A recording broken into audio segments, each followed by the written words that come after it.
Hey there, what's up? Eddie the Baker coming to you live from the studio. Today I'm going to walk you through assembling your cake decorator system.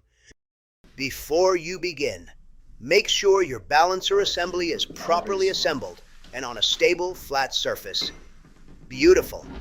The stand of the balancer assembly has 4 indentations. That is where the feet from your cake decorator power base are going to sit. Next, place your filler unit onto the cake decorator power base. Now is the time to seat your filler unit and secure it to the power base.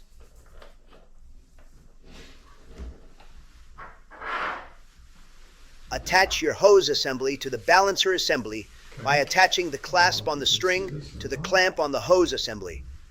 Next, insert the hose assembly elbow into the pump and secure it with the C-nut.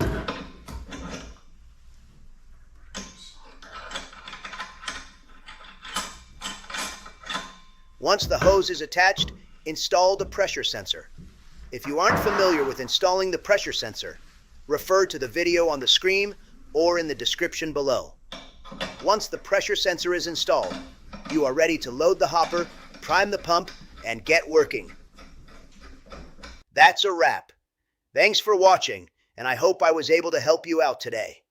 Before you go, be sure to like this video, follow us on Instagram, and subscribe to our channel. Have a great day.